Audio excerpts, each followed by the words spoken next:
हाँ दोस्तों नमस्कार। एक बार फिर से आप सभी लोगों का आपके अपने YouTube channel physics with concept पर दिल खोल करके हार्दिक स्वागत और अभिनंदन है। तो दोस्तों आज की क्लास में हम लोग सीखने वाले हैं विभिन्न प्रकार के प्रत्यावर्ती धारा परिपथ।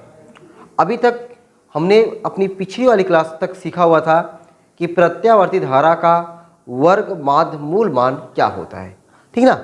तो आज की क्लास में हम लोग सीखने वाले हैं कि विभिन्न प्रकार के प्रत्यावर्ती धारा परिपथ। तो दोस्तों अगर हम लोग बात करें ना विभिन्न प्रकार के प्रत्यावर्ती धारा परिपथ में हम लोग कितने प्रकार के धारा परिपथ को यहाँ पर सीखने वाले हैं। हमने क्या कहा कि यहाँ पर हम लोग कितने प्रकार के धारा परिपथ को सीखने वाले हैं। तो अगर हम लोग बात करें उसमें हम लोग सीखेंगे कि आर परिपथ क्या होता है, ठीक ना। आर परिपथ एक बार हम लोग जो सीखेंगे एक बार उस पर हल्का सा पहले नज़र तो डाल लें कि क्या क्या हमको सीखना है। आर परिपथ क्या होता है, एल परिपथ क्या होता है, उसके बाद हम लोग सीखेंगे सी परिपथ क्या होता है। एल परिपथ, आर परिपथ, सी परिपथ, ये तीनों परिपथ को जब हम लोग सीख लेंगे ना उसके बाद फिर दो दो को मिला करके क्या दो दो को मिला करके जैसे अगर हम लोग सीखें फिर आर एल परिपथ या एल आर परिपथ, दोनों को हमने मिला दिया, एल आर परिपथ को सीखेंगे। उसके बाद हम लोग इसको मिला देंगे, इसको चाहे हम लोग कहें एल सी परिपथ या सी एल परिपथ, एल सी थोड़ा अच्छा लग रहा है, एल सी परिपथ, ठीक। इसके बाद हमने देखो इसको मिला है, इसको मिला है, इसको भी तो मिला सकते हैं, सी आर परिपथ, सी आर परिपथ। एक बार तीनों को मिला देंगे, एक बार तीनों को जब मिला देंगे, जब तीनों को मिला देंगे तो हमारा हो जाएगा एल सी आर परिपथ, एल सी आर परिपथ। अब आपके माइंड में चल रहा होगा अरे सर ये कितना बड़ा हो जाएगा। एक बार आर परिपथ सीखेंगे, एक बार एल परिपथ सीखेंगे, एक बार सी परिपथ सीखेंगे, फिर दोनों को मिलाएंगे, एल आर परिपथ सीखेंगे, एल सी परिपथ सीखेंगे, फिर सी आर परिपथ सीखेंगे, फिर एल सी आर परिपथ सीखेंगे। मेरे भैया ये केवल आपको देखने में बड़ा लगेगा, ठीक ना, ये केवल आपको देखने में बड़ा लगेगा। यहाँ पे हम लोग एक ट्रिक के माध्यम से, एक सिस्टम के माध्यम से जब सीखेंगे ना तो आपको लगेगा कि एक बार अगर हम लोग आर परिपथ को, एल परिपथ को, सी परिपथ को अगर बढ़िया तरीके से समझ गए, बढ़िया तरीके से उनके बीच में क्या रिलेशन, क्या समीकरण बन रहा है, इस चीज़ को अगर हम लोग बढ़िया तरीके से सीख ले गए तो उसके बाद ये जो हम सीखेंगे एल आर परिपथ, सी आर परिपथ, सी एल आर परिपथ, एल सी परिपथ, सी आर परिपथ और एल सी आर परिपथ, ये तो हमारे लिए एकदम चुटकियों में हो जाएगा, एकदम चुटकियों में होगा। कब? जब हम लोग आर परिपथ, एल परिपथ और सी परिपथ को बहुत बढ़िया तरीके से समझ लेंगे तब। तो आज की क्लास में हम लोग सीखेंगे पहले आर परिपथ, फिर सीखेंगे एल परिपथ, फिर सीखेंगे सी परिपथ। उसके बाद आपको दिखाएंगे कितने तुच्ची में ये काम हो जाएगा। एल आर हुआ, एल सी हुआ, सी आर हुआ या फिर एल सी आर हुआ, ठीक ना। ये आपको बहुत ही इजी होने वाला है और ये आपके एग्जाम में ना इसकी थ्योरी से रिलेटेड एक एक नंबर के क्वेश्चन बनते हैं। साथ ही साथ जो हम फार्मूला यहाँ पे डिराइव करके निकालेंगे उनके बीच में हमें ग्राफ सीखने आना चाहिए, ग्राफ कैसे कैसे खींचा जा रहा है। साथ ही साथ इन सभी पर न्यूमेरिकल बनते हैं और न्यूमेरिकल आपके एग्जाम में ना बहुत छपते हैं, फिगर वाले न्यूमेरिकल छपते हैं। तो वो न्यूमेरिकल आपको तभी समझ में आ पाएगा जब आप इसके फार्मूले को कैसे कैसे डिराइव किया जा रहा है, यहाँ पे स्टेप बाय स्टेप जब आपको समझ में आता रहेगा तो वो सब चीज़ें आपके लिए बहुत ही आसान होने वाली हैं। साथ ही साथ बहुत ही इंटरेस्टिंग, बहुत ही मज़ेदार हो जाएंगी। कब? जब आप इन तीनों परिपथ को बहुत ही आसानी से समझे रहेंगे तब। नहीं समझ पाएंगे तो उम्मीद मैं करूँगा कि ये सब चीज़ें आपको एकदम समझ में आने वाली नहीं है, ठीक ना। तो हम सभी लोग इन तीनों चीज़ों पर बहुत ही बढ़िया से समय दे करके समझते हैं ताकि ये सब तीनों चीज़ें हमें बढ़िया से एकदम समझ में आ जाए, है ना। चलिए तो आज पहली क्लास में हम लोग क्या सीखेंगे, आर परिपथ। क्या सीखेंगे? आर परिपथ। तो अब आप लोग हेडिंग डालोगे कि आर परिपथ, ठीक है ना। यानी हमने एक बार क्या बताया कि हमें क्या क्या पढ़ना है ना। तो अब लोग हेडिंग डालेंगे भाई आर परिपथ क्या होता है। अब आर परिपथ से रिलेटेड आज चीज़ें हम लोग यहाँ पे सीखने वाले हैं। तो हमने दिखा दिया हमको कितना परिपथ पढ़ना है। कितना हो गया था, 1 2 3 3 3 6 7 परिपथ पढ़ना है, ठीक ना। तो अब हमारी हेडिंग क्या हो जाएगी, आर परिपथ। आर परिपथ। अब देखो आर परिपथ क्या होता है, आर परिपथ क्या होता है इसको समझे भाई। आर मतलब क्या हुआ, प्रतिरोध। आर मतलब क्या हुआ, प्रतिरोध। सब लोग जानते हो जब परिपथ में केवल प्रतिरोध जुड़ा हो, जब परिपथ में केवल प्रतिरोध जुड़ा हो तो उसे हम लोग आर परिपथ कहें या शुद्ध प्रतिरोध वाला परिपथ कहें। खाली प्रतिरोध जुड़ा है ना तो उसको हम लोग शुद्ध प्रतिरोध वाला परिपथ भी कह देते हैं। दो भाई देखो ये हमारा किसका सिंबल है, ये तो सिंबल देख करके तुम लोग को याद आ गया होगा, अरे सर ये तो प्रतिरोध है हमारा प्रतिरोध। वाह, ये प्रतिरोध हो गया ना। और ये प्रतिरोध जुड़ा हुआ है किससे, किसी प्रत्यावर्ती वोल्टेज। ये जो सिंबल देख रहे हो ना, ये प्रत्यावर्ती वोल्टेज का सिंबल है। ऐसे लहरती हुई लाइन, ये देखो ये प्रत्यावर्ती वोल्टेज का ये सिंबल है। और आपको पता है किसी क्षण स्मॉल टी पर प्रत्यावर्ती वोल्टेज का समीकरण जो होता है हमने निकाला हुआ है कि जब एक समान चुंबकीय क्षेत्र में कोई कुंडली घूमती है तो कुंडली के घूमने से उसके सिरों के बीच जो उत्पन्न प्रेरित विद्युत वाहक बल या प्रत्यावर्ती वोल्टेज का जो समीकरण हमने निकाला हुआ है V बराबर V0 साइन ओमेगा टी, निकाले ना। तो यहाँ से ये जो हमें प्रत्यावर्ती ये वोल्टेज को सिंबल दिख रहा है इसका समीकरण हो जाएगा V बराबर V0 साइन ओमेगा टी। ये कोई प्रतिरोध दिखा है और ये प्रतिरोध क्या है, इसका जो कोई तार है उस तार का प्रतिरोध क्या है, कैपिटल R है, ठीक ना। अब ये जो वोल्टेज यहाँ पे है मतलब कह सकते हैं इसमें जो करंट फ्लो होगा वह करंट इसमें यहाँ पे फ्लो होगा, I कह सकते हैं। अब अगर I करंट यहाँ पे फ्लो हो रहा है, अब हमें कह सकते हैं किसी क्षण स्मॉल टी पर प्रत्यावर्ती वोल्टेज का समीकरण ये हो गया। एक लाइन इसको लिख लें कि किसी क्षण स्मॉल टी पर प्रत्यावर्ती वोल्टेज का समीकरण। अब यहाँ पे आर परिपथ की आपको डिफिनीशन नहीं लिखनी है, बस ये समझ जाए कि कोई प्रत्यावर्ती वोल्टेज है और प्रत्यावर्ती वोल्टेज के साथ कोई तार जुड़ा हुआ है और उस तार का प्रतिरोध क्या है, कैपिटल आर है, ठीक ना। चलिए तो किसी क्षण स्मॉल टी पर क्या लेते भाई, किसी क्षण स्मॉल टी पर प्रत्यावर्ती वोल्टेज का समीकरण, प्रत्यावर्ती वोल्टेज ये वोल्टेज है भाई, वोल्टेज का समीकरण। किसी क्षण स्मॉल टी पर प्रत्यावर्ती वोल्टेज का समीकरण वह क्या होता है, वह होता है V बराबर V0 साइन ओमेगा टी। इसको हमने क्या मान लिया, समीकरण नंबर 1 मान लिया। अब दोस्तों हम लोग यहाँ से क्या करने वाले हैं, यहाँ से प्रत्यावर्ती वोल्टेज के समीकरण से हम लोग प्रत्यावर्ती धारा का समीकरण निकालने वाले हैं। आपने सही सुना, हमने क्या निकालने वाले यहाँ से, प्रत्यावर्ती धारा का समीकरण निकालने वाले हैं। कहाँ से, इस प्रत्यावर्ती वोल्टेज के समीकरण से। अब प्रत्यावर्ती धारा का समीकरण निकालने के लिए हम लोग ओम भैया को याद करने वाले हैं। अब ओम भैया का नियम क्या कहता है, क्या कहता है भाई, तो एक लाइन लिखिए पहले, ओम के नियम से। तो ओम का नियम क्या है, V बराबर आई आर। ओम के नियम से V बराबर आई आर, तो I बराबर क्या हो जाएगा, I बराबर आपका हो जाएगा V अपान R। तो ओम के नियम से I बराबर क्या हो जाएगा, V अपान R। पढ़े ना भाई ओम का नियम, एकदम कक्षा 10वीं पढ़े हम लोग ओम का नियम। तो ओम का नियम होता है V बराबर आई आर, तो I बराबर हो जाएगा हमारा V अपान R, है ना। चले अब यहाँ से हम लोग यही बड़का V का मनवा यहाँ पे रखते हैं, ठीक है। समीकरण 1 से हम लोग क्या करें, V का मान रखने पर समीकरण 1 से, अब समीकरण 1 से हमारा I बराबर हो जाएगा V की जगह पे V0 साइन ओमेगा टी। निचवा क्या है, निचवा है बड़का R, निचवा का है बड़का R है। अब देखो भाई यहाँ से I बराबर हम लोग देखो यहाँ से पहले समझ लो क्या समझने वाले हो। हम लोग जानते हैं कि V बटा R बराबर क्या होता है, I। देख लो भाई V बटा R I के बराबर होता है। तो अगर V बटा R बराबर I होता है तो V0 बटा R क्या हो जाएगा, V0 बटा R क्या हो जाएगा। तो आपका जवाब आएगा कि सर I0 हो जाएगा कि नहीं। V बटा R बराबर होता है I, तो V0 बटा R क्या हो जाएगा, I0।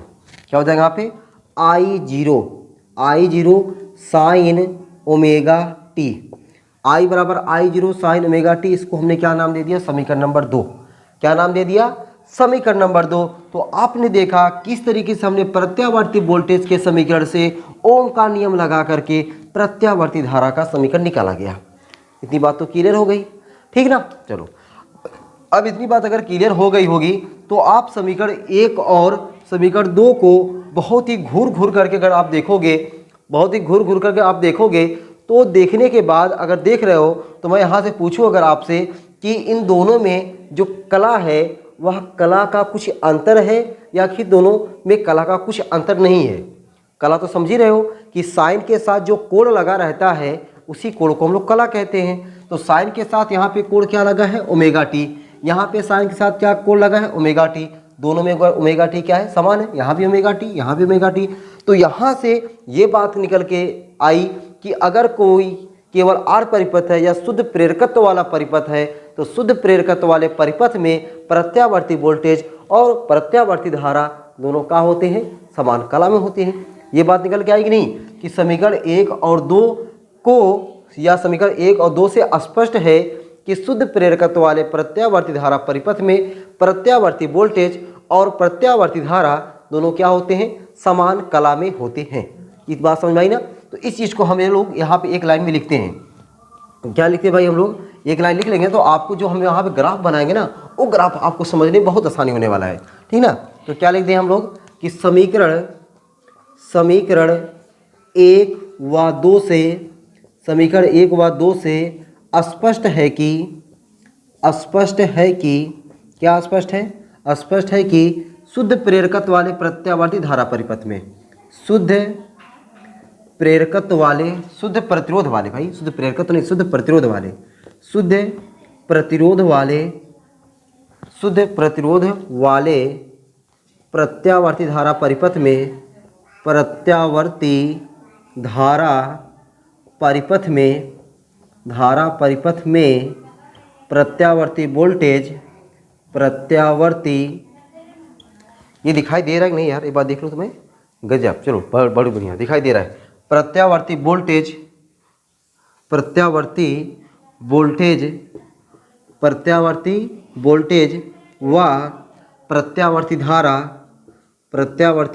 व प्रत्यावर्ती धारा, धारा क्या है, समान कला में है, समान कला में है। ये चीज़ आपको समीकरण 1 और 2 को देखने पर लग गया कि प्रत्यावर्ती वोल्टेज और प्रत्यावर्ती धारा दोनों क्या है, समान कला में हैं, ठीक है। यही लाइन अंडरलाइन हमने कर दिया कि समान कला में है। अब अगर ये दोनों प्रत्यावर्ती वोल्टेज और प्रत्यावर्ती धारा अगर समान कला में है तो अब हम लोग इनके बीच में एक फेजर आरेख देखने वाले हैं। क्या देखने वाले हैं, फेजर ग्राफ को देखने वाले हैं। अब फेजर ग्राफ क्या होता है, फेजर ग्राफ की यहाँ पे डिफिनीशन आपको समझनी नहीं है, बस केवल सुन लेनी है कि फेजर ग्राफ होता क्या है। फेजर ग्राफ जो होता है यह जो है प्रत्यावर्ती कोई भी राशि हो, प्रत्यावर्ती राशि में आपने देखा प्रत्यावर्ती वोल्टेज हो गया, प्रत्यावर्ती धारा हो गया। ये प्रत्यावर्ती जो राशियाँ होती हैं इन राशियों की दिशा और परिमाण में जो संबंध होता है, संबंध को बताने के लिए या संबंध को दर्शाने के लिए जो हम लोग आलेख बनाते नहीं, कैसे थे, आरेखी ग्राफ या ग्राफ जो होता है वही ग्राफ हमारा क्या कहलाता है, फेजर ग्राफ कहलाता है। फिर से बात सुन लें, फेजर ग्राफ क्या होता है कि प्रत्यावर्ती राशियों के बीच या प्रत्यावर्ती राशियों के परिमाण और दिशा के बीच में संबंध को दर्शाने के लिए इनके बीच जो आलेखीय निरूपण किया जाता है वही निरूपण क्या कहलाता है, फेजर आरेख कहलाता है। तो अब हम लोग इसका फेजर आरेख देख लेते हैं भाई, ठीक ना। क्या देख लेते हैं, फेजर आलेख, ठीक ना। फेजर आलेख हम लोग देख लेते हैं, इसका फेजर आलेख कैसे बनेगा, ठीक है। किसका फेजर आरेख, आर परिपथ का। आर परिपथ में हमने क्या देखा कि प्रत्यावर्ती वोल्टेज और प्रत्यावर्ती धारा दोनों क्या है, समान कला में है। दोनों समान कला में है, ये चीज़ आपको समझना है। चलिए भाई देखिए जरा, इसको हम लोग मान ले लेते हैं, ये क्या है, एक्स अक्ष है और ये हमारा क्या हो गया, ये वाई अक्ष है। ये एक्स अक्ष हो गया और ये क्या हो गया, वाई अक्ष हो गया। जो हमारा प्रत्यावर्ती वोल्टेज और प्रत्यावर्ती धारा में जो हमारा वोल्टेज है वह वोल्टेज हम लोग मान लेते हैं कि वह क्या है, ये वोल्टेज का हमारा समीकरण हो गया वोल्टेज V। ठीक, वोल्टेज ये क्या हो गया हमारा V हो गया। और ये वोल्टेज में जो कला है वह क्या है, ओमेगा टी है। वोल्टेज में जो कला है वह क्या है, ओमेगा टी है। ये सिंपल सी बात है।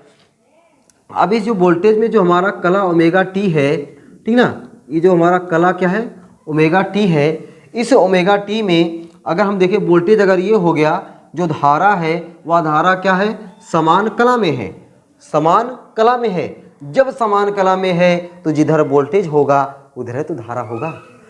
जब समान कला में है तो जिधर वोल्टेज होगा उधर क्या होगा, धारा होगा। अगर ये समान कला में नहीं होते तो वोल्टेज और धारा एक ही दिशा में नहीं होते। लेकिन यहाँ पे क्या है, शुद्ध प्रेरकत्व, शुद्ध प्रतिरोध वाले प्रत्यावर्ती धारा परिपथ में या आर परिपथ में जो वोल्टेज होता है और जो धारा होता है दोनों समान कला में होता है। समान कला में होने के कारण आर की दिशा में हमारा क्या रहेगा, आई रहेगा। ये हमारा क्या हो गया, आई हो गया। अब आई हमने नीचे क्यों थोड़ा सा बनाया हुआ है, क्योंकि आपको पता है जो वोल्टेज से कम हमारा क्या होता है, धारा होता है। ठीक, वेरी गुड भाई, बहुत अच्छे समझ रहे हो आप लोग। तो अब हम लोग यहाँ से इसको ऐसे दिखा सकते हैं, ये हमारा दिखाएगा वोल्टेज और ये हमारा दिखाएगा आई। इसको हम लोग कह सकते हैं कि V0, इसको हम लोग क्या कह सकते हैं, I0। ठीक है, ये प्रत्यावर्ती वोल्टेज का अधिकतम मान, ये प्रत्येक धारा का अधिकतम मान, ये हमारा क्या दिखाएगा, फिगर आरेख हो गया। ठीक है, ये क्या हो गया, आलेख हो गया। अगर हम लोग इसके जो मान है, अगर इसको हम लोग ग्राफ के माध्यम से खींचना चाहते हैं, ग्राफ दिखाना चाहते हैं, तो देखो ग्राफ कैसे दिखा सकते हैं भाई। यहाँ पर मैं ग्राफ दिखा दे रहा हूँ, यानी ये ग्राफ हमारा परिवर्तन दिखाएगा कि परिवर्तन कैसे कैसे हो रहा है, कि प्रत्यावर्ती वोल्टेज और प्रत्यावर्ती धारा में जो शुद्ध अगर प्रतिरोध वाला है परिपथ। देखो ये जो ग्राफ है ना, ये आलेख उलेख वाला ना हर जगह नहीं बनाना है, बस केवल तीने वाले में, आर वाले में, सी वाले में और यल वाले में। उसके बाद हमको ये सब नहीं देखना है, बस डायरेक्टली उसको वहाँ पे करेंगे ना। बस यही तो समस्या है थोड़ा सा, कि आर परिपथ वाले में हमको पहले ये दिखाना है कि वोल्टेज और धारा का पहले समीकरण निकाल लेना है। समीकरण निकालने के बाद उसका हमें फिगर आलेख देखना है, फिर उसके बाद ये ग्राफ देखना है। और ये ग्राफ केवल 1-2 में देखेंगे, बाकी सब में ग्राफ देखने वाले नहीं है। बाकी फिगर आलेख भी केवल 3 में देखने वाले हैं, यानी आर वाले में, एल वाले में और सी वाले में। बाकी और कॉलम थोड़ी देखना है हमको, ठीक ना। ये फिगर आलेख वगैरह और सब में नहीं देखना है। चलो भाई, अब देखो हम लोग इसका ग्राफ कैसे बनाते हैं। ग्राफ बनाने के लिए हमने आपको बताया भाई, यहाँ पे क्या होता है, 0 होता है। यहाँ पे समय होता है, समय को हम लोग कई भागों में बांट देते हैं, ठीक ना। 0 हो गया, यहाँ पे हम लोग कह दे सकते हैं, अच्छा यहाँ पे ओमेगा टी के रूप में लिखा हुआ है ना, ओमेगा टी के रूप में लिखा है तो ओमेगा टी के रूप में कर सकते हैं। नहीं तो हम लोग केवल स्मॉल टी के रूप में लिख सकते हैं, तभी चलेगा। ठीक है, 0 हो गया।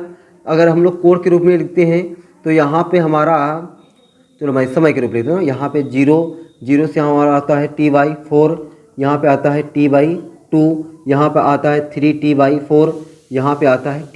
ठीक है, मैं इतना ही ग्राफ लेता हूँ। अब इसमें अगर हम लोग वोल्टेज वाला देखते हैं कि जो वोल्टेज है ये वोल्टेज वाला आया है और ये हमारा करंट वाला आया है, दोनों क्या है, समान कला में है। आप लोगों ने देखा हुआ है जो ग्राफ इसका बनता है, T/4 पर मैक्सिमम होता है, T/2 पर 0 होता है, 3T/4 पर मैक्सिमम होता है, T पर कहाँ होता है, 0।